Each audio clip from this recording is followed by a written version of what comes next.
Go pick it up, but he only brings it 3/4 of the distance. Then he lays down and tries to chew on it. The dog would run out, pick it up really well, but it wouldn't come back to me all the way.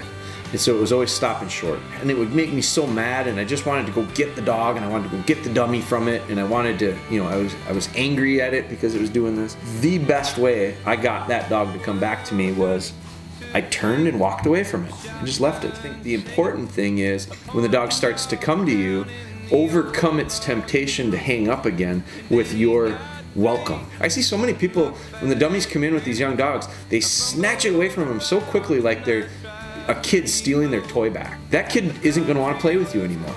If you are a ball hog and you can't share, no one wants to play with you. You don't take it from them.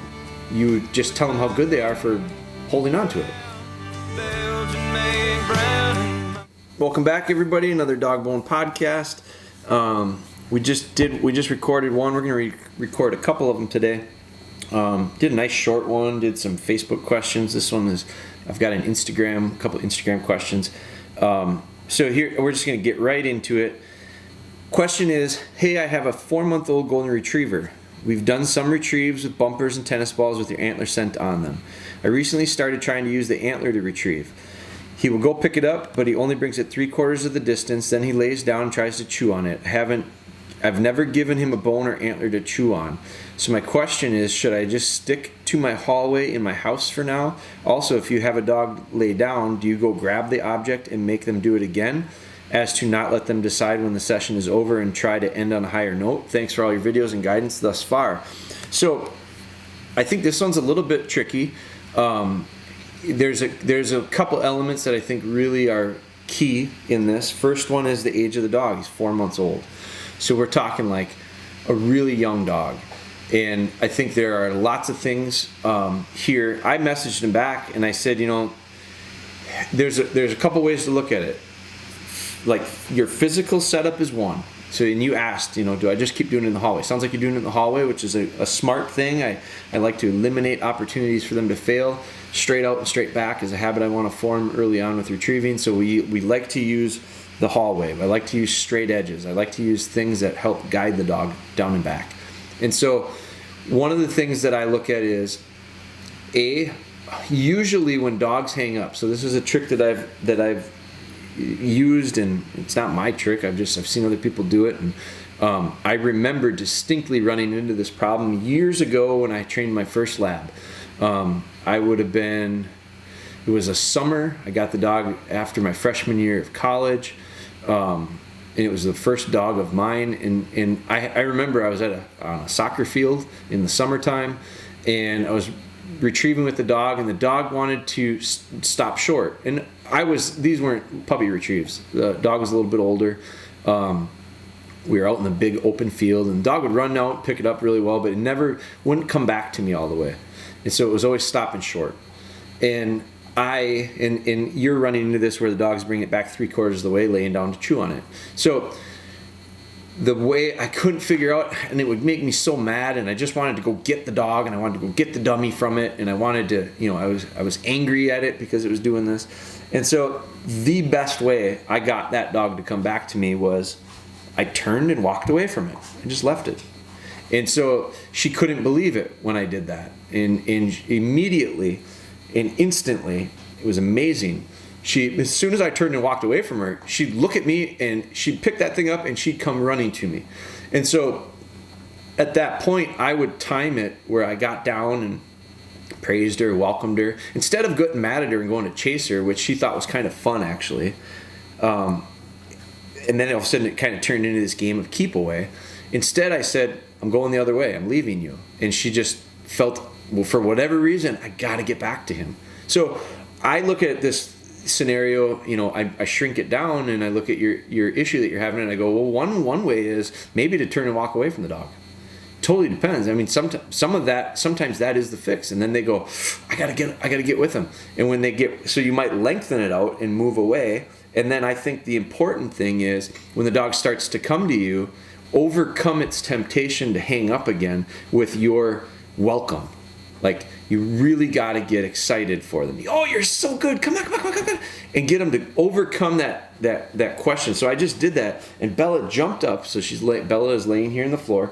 she's she's probably about 5 or 6 feet from me. She's on a floor mat that we have just in our kitchen.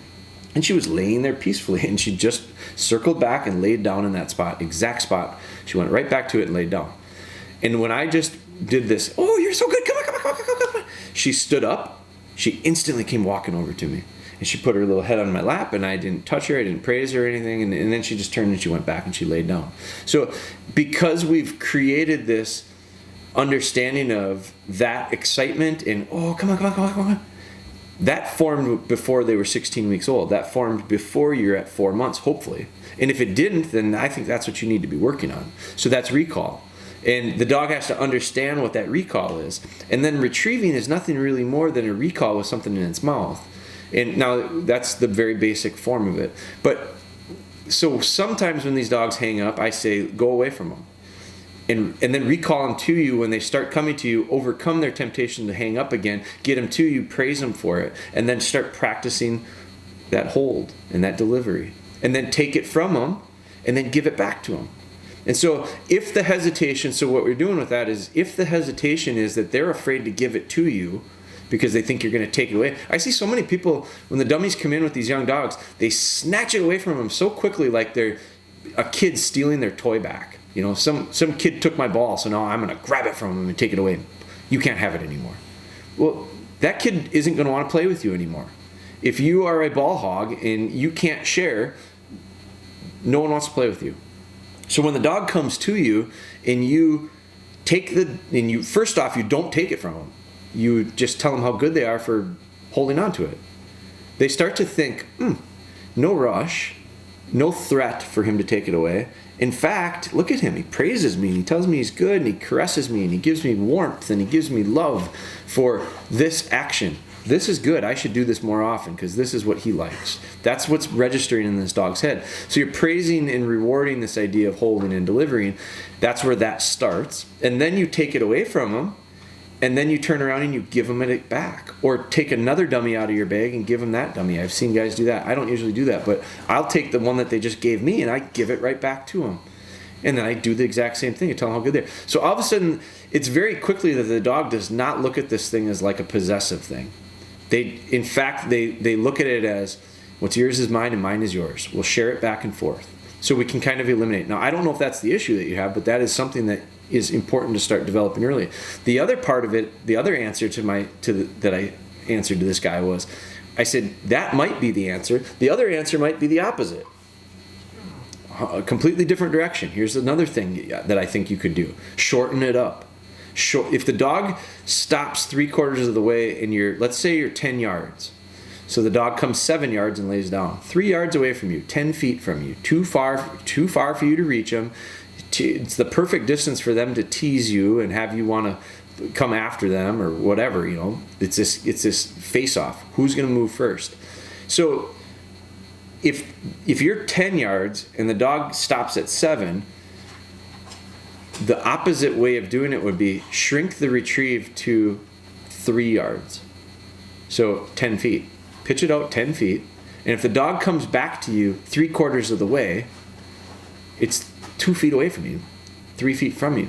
So you could take one step and you could start to get your hand underneath and start to tell them how good they are and not reach for the dummy, but you could praise them and pet their chest, praise the underside of their chin. They're 2 feet away from you. You don't even have to take a step probably. You could reach out. So instead of making it longer, make it shorter and eliminate this setup. So that's another way I might try to handle this. Now the other thing I think the most important, so those are thoughts and ideas that I would do with a young dog, a medium dog, or an old dog.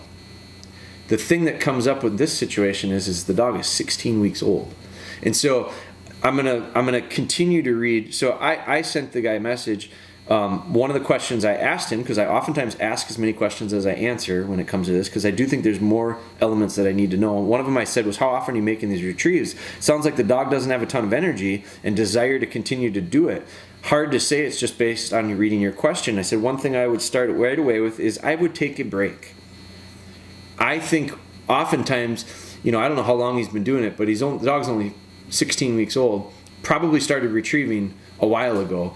And I think one of the biggest things we can do in those first 8 weeks is over-retrieve these puppies till they quit. And I'm not saying that's what happened here, but I see it happen all the time where we retrieve, and finally the dog just says, I don't want to do this anymore. They're puppies.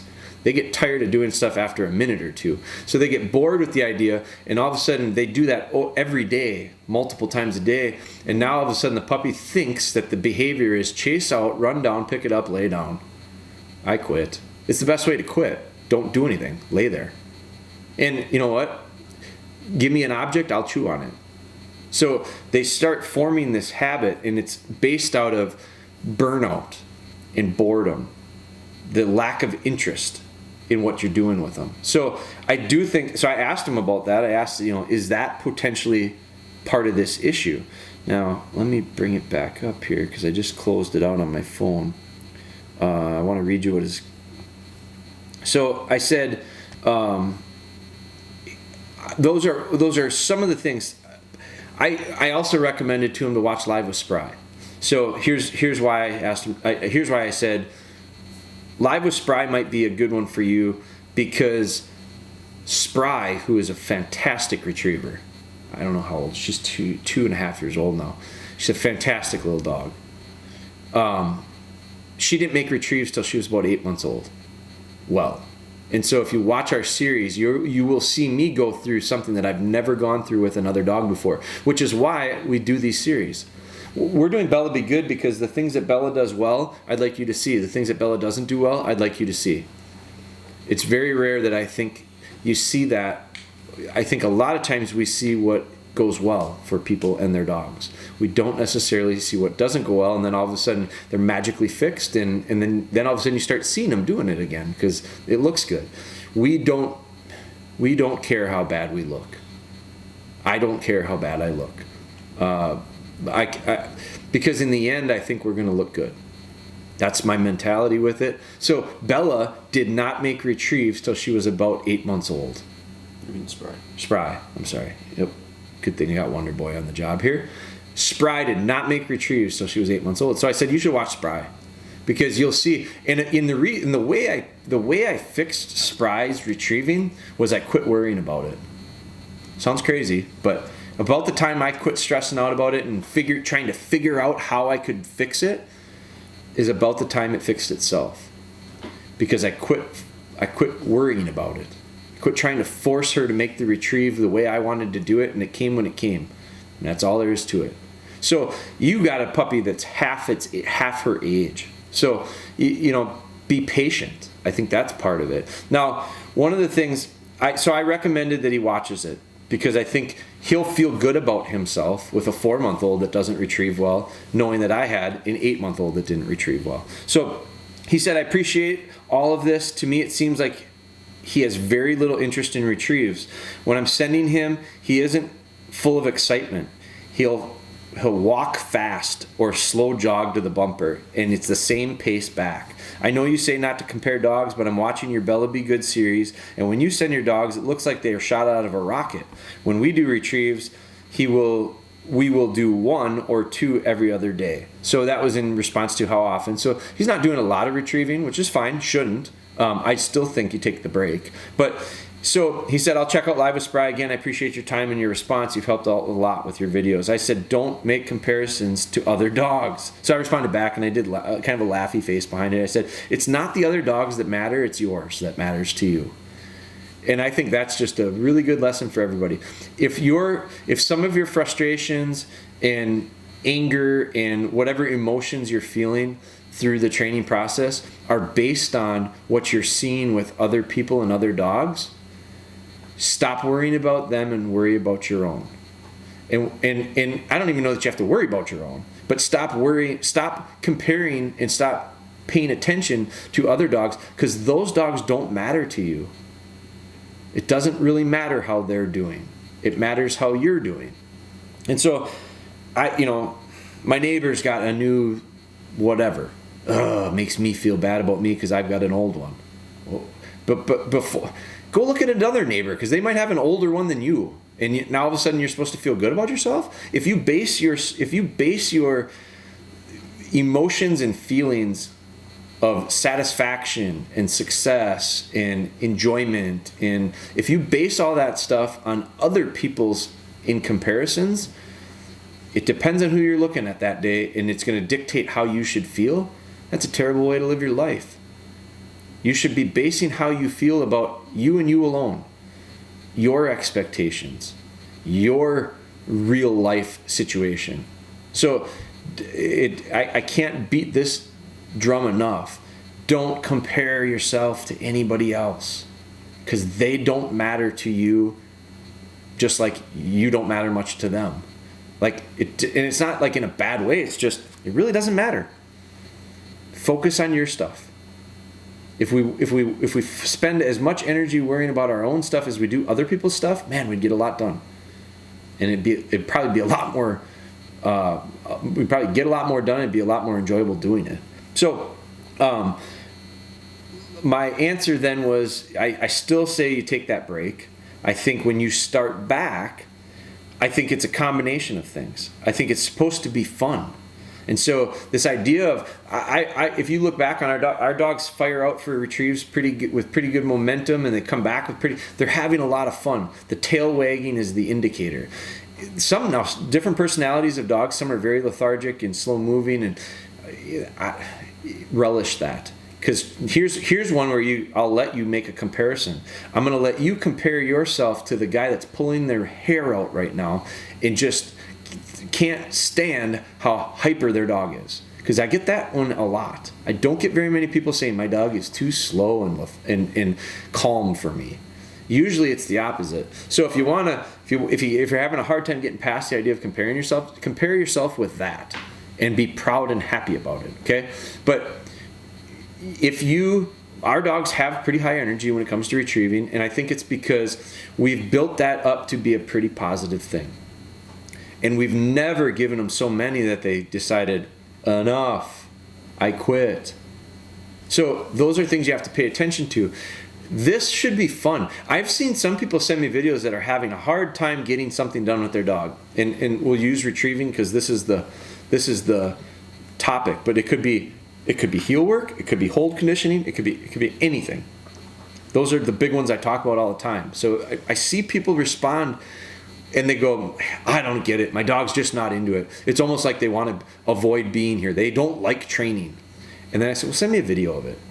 So it's some guy standing at the end of the hallway, throws a dummy for this little puppy, and bark, yells at it like they're correcting it for something. And it's because they watched some video on ESPN where some guy hollers, bark! I mean, they yell at that dog. It's a field trial thing.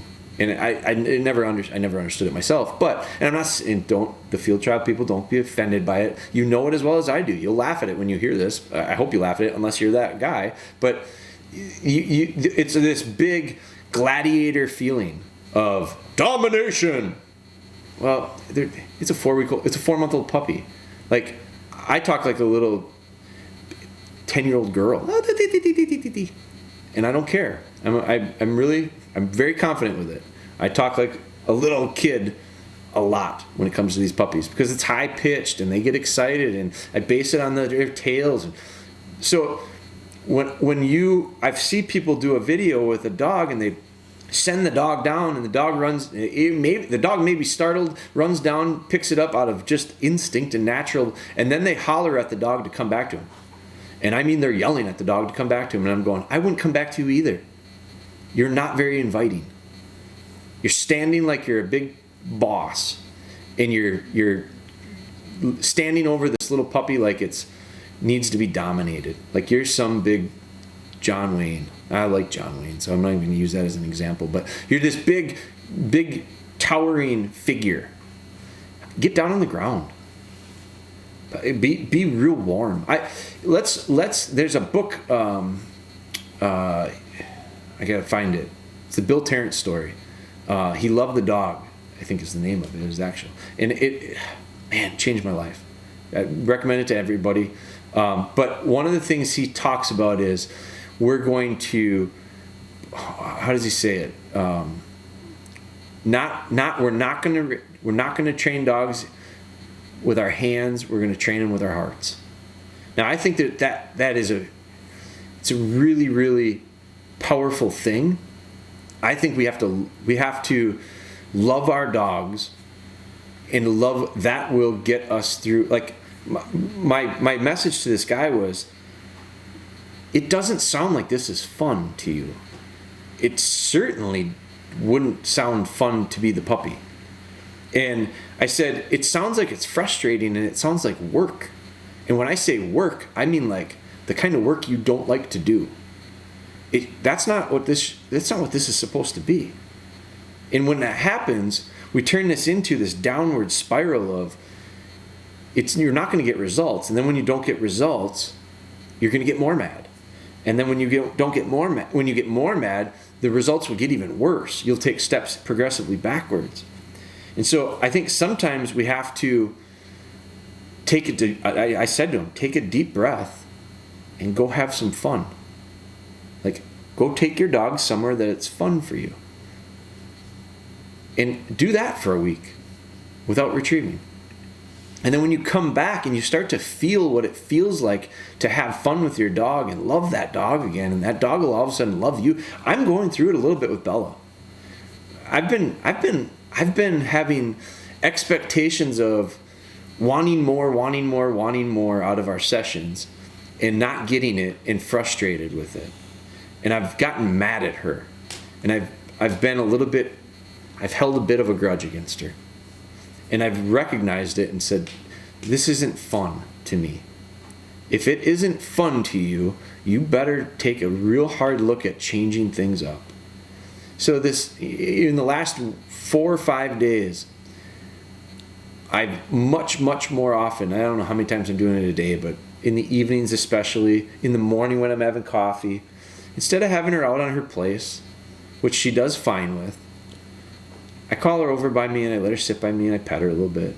And she leans her head on my lap. And right now she's sitting on the rug. I talked about it. It was in this podcast, right? Right in the beginning. About come to me. Come on. Oh yeah, no. That was this one. That was this podcast. And she came over to me. Well, 99% of the time up until this last week, she wouldn't have been sitting where she is. She wouldn't have this freedom. She wouldn't have come over to me and put her head on my lap and I'd pet her a little bit and then she'd go back and lay down. But I'm realizing I'm making our relationship a little bit too worky right now, a little too work-like. And to get the most out of her, she's got to love me and I've got to love her. I do love her. But sometimes we get where we get a little stern. Now, I'm not saying that that's what's happening with this guy and this 4-month-old dog. I'm talking about me and Bella. But I do think when it comes to this 4-month-old dog situation with this guy is it's not much fun based on what I'm reading. If you're sitting at home right now listening to this and you're going, I dread my sessions with this dog because it doesn't go very smoothly and I don't know where to go from here, and stop the sessions. Just take a deep breath, do something fun with the dog, and like him again. Because if you don't like him, it's a terrible, terrible situation. They're not going to like you. Well, I shouldn't say that. Here's the nice part about dogs. Even when you're an asshole, they like you. It's amazing. Even when you are a jerk, they still love you. It's one of the best things about a dog. So what I think you need to do is reciprocate it. And so in this situation, this guy needs to figure out how to have some fun with his training and not be so stressed that it's no fun anymore. That's it. How long is that one? 23 minutes. It's a pretty good podcast. Pretty short, nice and short and sweet.